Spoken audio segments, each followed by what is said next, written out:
Hello दोस्तों, आप सभी का स्वागत है आपके अपनी YouTube channel MKS teaching point में। साथियों, बात करेंगे छत्तीसगढ़ बीएड वर्सेस डीएड मुद्दे के परिप्रेक्ष्य में। जानेंगे सुप्रीम कोर्ट की दो जो महत्वपूर्ण सुनवाइयां हुई हैं उनका क्या कुछ निष्कर्ष निकल कर आ रहा है चयनित बीएड को लेकर के। साथ ही कल की सुनवाई का आर्डर भी जारी हो चुका है, आर्डर का निष्कर्ष भी जानेंगे क्या कुछ निकल कर सामने आ रहा है। साथ ही जानेंगे चयनित बीएड की ओर से कौन से एडवोकेट पैनल ने, डीएड की ओर से कौन से एडवोकेट पैनल ने पक्ष रखा और 2 दिनों की जो सुनवाई है उसका साथियों विश्लेषण करेंगे। तो निवेदन करेंगे वीडियो को अंत तक देखें और सभी साथियों को शेयर करें।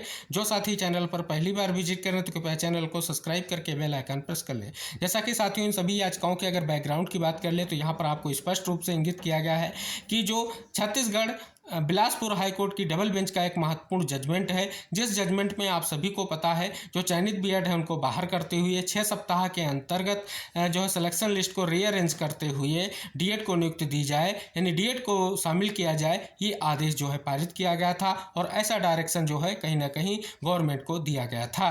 हालांकि साथियों ये जो चारों याचिकाएं हैं चयनित बीएड की ओर से दाखिल की गई हैं उस जजमेंट को चैलेंज करते हुए सरकार ने भी कहीं ना कहीं साथियों अपनी एक स्पेशल अपील दाखिल की है जजमेंट के अगेंस्ट, लेकिन साथियों वो सुनवाई को लेकर के अभी टैग नहीं थी। अब साथियों 3 तारीख की सुनवाई का जो ये आर्डर है साथियों, अगर इसमें हम बात कर लें तो देखेंगे जो ये याचिकाएं हैं इसमें बहुत सारी आईए भी लगी हुई हैं।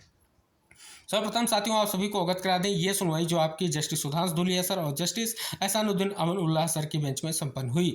अब साथियों बात कर लेते हैं एडवोकेट पैनल की। पिटिशनर यानी वीएड की ओर से साथियों अगर सीनियर एडवोकेट की बात कर लें तो अमित आनंद तिवारी जी, संजय आर हेगड़े जी, रविंद्र श्रीवास्तव जी और साथ ही पीएस पटवालिया सर और रंजीत कुमार सर का नाम यहाँ पर आपको दिखेगा।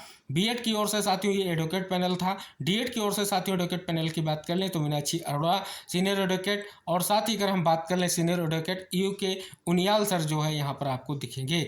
अगर साथियों यहाँ पर हम बात कर लें आर्डर क्या पास हुआ है तो साथियों यहाँ पर स्पष्ट तौर पर देखेंगे अब सुनवाई 28/8/2024 को होगी और साथियों आदेश में लिखा गया, हम यह बिल्कुल स्पष्ट करते हैं कि हमने उपरोक्त सभी मामलों में इस न्यायालय के समक्ष लागू किए गए आदेशों में किसी भी तरह से हस्तक्षेप नहीं किया है।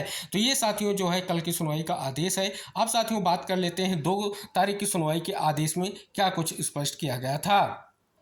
जी हाँ साथियों, ये आपके सामने जो महत्वपूर्ण आदेश हमने आपको अवगत कराया, ये साथियों वो महत्वपूर्ण आदेश है जो कहीं ना कहीं आगे आप सभी लोगों की सुनवाई को लेकर के कुछ महत्वपूर्ण चीज़ें स्पष्ट कर रहा है। और 2 तारीख की सुनवाई के परिप्रेक्ष्य में अगर हम साथियों बात कर लें तो यहाँ पर देखेंगे ये 2 तारीख की सुनवाई का आदेश है और साथियों इस आदेश में अगर आप देखेंगे तो वीएड की ओर से अगर एडवोकेट पैनल पर नजर डालेंगे कोई भी सीनियर एडवोकेट जो है कोर्ट में अपीयर नहीं हुआ था। तो साथियों इस वजह से जो है कहीं ना कहीं जो है मैटर जो एडजर्न करने को लेकर के कहीं ना कहीं रिक्वेस्ट की गई थी जो वीएड की ओर से एडवोकेट कोर्ट रूम में अपीयर हुए थे। तो साथियों इसके कारण जो है सुनवाई 3 तारीख को लगी। अब साथियों आप सभी के मन में जिज्ञासा होगी कि 3 तारीख को आखिर मामला डिसाइड क्यों नहीं हुआ। तो साथियों बात कर लें जो सुनवाई हुई 2 तारीख की सुनवाई आप सभी को स्पष्ट हो गया है, वहां पर साथियों किसी भी तरीके से कोई आर्गुमेंट नहीं हो पाया था जिसमें आप सभी को पता है वीएड की ओर से कोई सीनियर एडवोकेट नहीं था। हालांकि साथियों आप सभी को पता है 2 तारीख को ही याचिकाएं कहीं ना कहीं निस्तारित करने का पूरा प्रयास था, लेकिन साथियों अंततः जो है 3 तारीख को सुनवाई हुई। 3 तारीख को सीनियर एडवोकेट जो है कोर्ट में अपीयर हुए और साथ ही वर्चुअल माध्यम से भी कहीं ना कहीं आपके रविंद्र श्रीवास्तव जी और पीएस पटवालिया जी जुड़े और उन्होंने साथियों कोर्ट के सामने आर्गुमेंट भी किए। अब साथियों आपने देखा कि जो कहीं ना कहीं कोर्ट रूम में जो आप सभी ने आर्गुमेंट देखे, आर्गुमेंट में रामशरण मौर्य का एक महत्वपूर्ण जजमेंट है उसका जिक्र किया गया, उसके बारे में साथियों तथ्यों को रखा गया वीएड की ओर से। हालांकि साथियों उनको लेकर के कहीं ना कहीं जो आर्गुमेंट किए गए उस पर जो है मीनाक्षी अरोड़ा मैम ने भी कहीं ना कहीं स्पष्ट तौर पर बात रखी। लेकिन कोर्ट का व्यू आपने देखा 11 अगस्त 2023 के जजमेंट, 8 अप्रैल का जो जजमेंट उस पर भी कहीं ना कहीं स्पष्ट तौर पर कोर्ट का आपने देखा कि जो है कायम रुख दिखा है। लेकिन साथियों किसी भी तरीके से ये याचिकाएं निस्तारित नहीं हुई। अब साथियों क्या कारण रहे जो ये सुनवाई हुई और जो कल की जो है 20 से 22 मिनट की बहस के बावजूद जो है याचिकाएं निस्तारित नहीं हो पाई, इसमें साथियों कुछ अहम कारण है। एक तो साथियों हमने सबसे बहुत बड़ा कारण आपको अवगत कराया कि स्टेट ने भी कहीं ना कहीं उस आदेश को चैलेंज किया है और वो याचिका साथियों अभी सुनवाई को लेकर के टैग नहीं हुई थी। दूसरा कारण साथियों, सुनवाई में ही कहीं ना कहीं आपने रिव्यू का भी उल्लेख देखा, जो रिव्यू पिटीशन है उसके बारे में भी देखा, और साथियों अन्य भी तथ्यों पर कहीं ना कहीं कोर्ट ने विचार किया। तो साथियों ये महत्वपूर्ण केस है और इसकी सुनवाई जो हुई उसे कुछ महत्वपूर्ण निष्कर्ष यही निकल कर आ रहा है कि आप साथियों जो नेक्स्ट सुनवाई होगी इंपॉर्टेंट होगी और महत्वपूर्ण भी होगी। हालांकि साथियों आप सभी को पता है कहीं ना कहीं ये सुनवाई बहुत ही महत्वपूर्ण है, क्योंकि चयनित बीएड के दृष्टिकोण से इंपॉर्टेंट है और डीएड के दृष्टिकोण से भी इंपॉर्टेंट है। लेकिन साथियों आप सभी को पता है जिस प्रकार से संभावनाएं थी उस प्रकार से जो है कहीं ना कहीं निष्कर्ष अभी निकला नहीं है, लेकिन एक समय जो दिया गया है ये साथियों समझ लीजिए कि इसके बाद जो है किसी भी तरीके से कोई समय देखने को नहीं मिलेगा। आप साथियों यहाँ पर आप सभी को बात कर ले, एजी जो है कहीं ना कहीं यहाँ पर एजी सर का नाम दिखेगा, प्रफुल्ल भरत सर का कहीं ना कहीं उनके द्वारा भी कहीं ना कहीं कोर्ट के सामने बातों को रखा गया। डबल एजी का भी यहाँ पर जो है नाम दिखाया गया, जो है अपूर्व कुरूप सर जो है कहीं ना कहीं कोर्ट में अपीयर हुए। तो साथियों आप सभी को पता है स्टेट के लिए कहीं ना कहीं महत्वपूर्ण है ये, और स्टेट ने कहीं ना कहीं उस आर्डर को चैलेंज किया है। तो कहीं ना कहीं स्टेट की ओर से भी कहीं ना कहीं उनकी बातों को सुना जाएगा, क्योंकि स्टेट की स्पेशल अपील का भी जिक्र कहीं ना कहीं सुनवाई के दौरान हुआ है। तो साथियों अगली सुनवाई इंपॉर्टेंट होगी, और बीच में आप सभी को पता है संभावना ये भी है कि रिव्यू की सुनवाई भी संभव हो सकती है, जैसा कि कहीं ना कहीं आप सभी को हमने पहले भी इंगित कराया है कि रिव्यू पिटीशन महत्वपूर्ण तरीके से जो है कहीं ना कहीं अभी भी पेंडिंग है।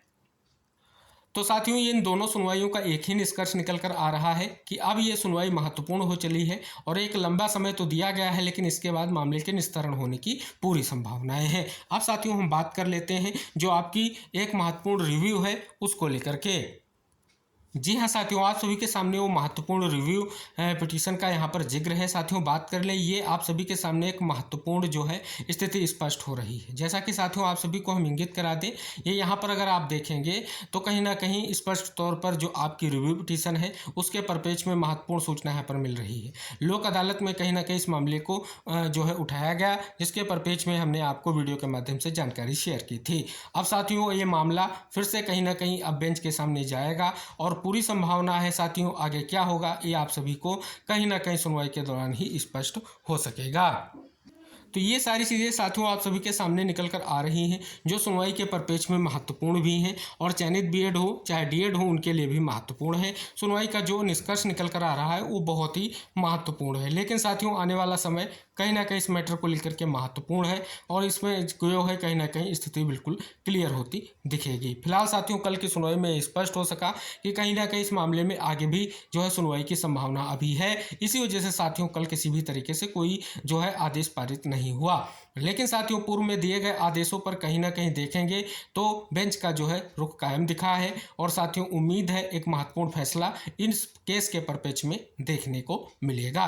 तो साथियों कहीं ना कहीं ये जो मैटर है हाई कोर्ट के जजमेंट के बाद साथियों आप सभी को पता है चैलेंज किया गया, और उसके बाद साथियों 13 मई की सुनवाई हुई और फिर 17 तारीख को भी सुनवाई लगी। लेकिन साथियों सुनवाई जो है 13 तारीख को आप सभी को पता है कहीं ना कहीं वो जो है बेंच जो सुधांशु धूलिया सर की बेंच में मैटर नहीं लगा था, और साथियों तब भी रामशरण मौर्य वाले जजमेंट का जिक्र किया गया था। साथियों अगर हम बात कर लें ये सुनवाई जो अब 28 तारीख की निर्धारित की गई वो महत्वपूर्ण है, क्या निस्तारण होगा ये भी इंपॉर्टेंट रहेगा। फिलहाल साथियों आप सभी को कहीं ना कहीं प्रयास करना होगा, और ये जो समय मिला है इसमें साथियों कहीं ना कहीं बेहतर प्रयास करने होंगे जिससे एक महत्वपूर्ण निष्कर्ष निकल कर आ सके। और अंतिम फैसला आप सभी को पता है कोर्ट का होना है, और कोर्ट जो भी फैसला लेगी कहीं ना कहीं वो इम्पॉर्टेंट होगा, और इम्पॉर्टेंट के साथ साथ कहीं ना कहीं वो प्रभावी भी होगा। तो इस उद्देश्य को मानते हुए इन दोनों सुनवाइयों से कहीं ना कहीं जो आपने आर्गूमेंट किए हैं, जिस प्रकार से कोर्ट की ओर से कहीं ना कहीं आपने सुनवाई में आर्गूमेंट के परिप्रेक्ष्य में चीज़ों को देखने के मिल रहा है वो कहीं ना कहीं इंपॉर्टेंट है, और उन सभी तथ्यों पर आप विचार करिए जिससे कहीं ना कहीं इस मामले का निष्कर्ष आने वाली सुनवाई में हो सके। तो साथियों ये था आपकी जो महत्वपूर्ण सुनवाई के बाद कोर्ट के ऑर्डर आने के बाद 2 सुनवाइयों का महत्वपूर्ण निष्कर्ष। उम्मीद करेंगे सभी साथी उस वीडियो से जुड़ेंगे और अन्य साथियों तक शेयर करेंगे। जो साथी चैनल पर पहली बार विजिट कर रहे हैं तो कृपया चैनल को सब्सक्राइब करके बेल आइकन जरूर प्रेस कर लें। मिलते हैं नेक्स्ट अपडेट के साथ, तब तक के लिए बाय बाय, टेक केयर साथियों।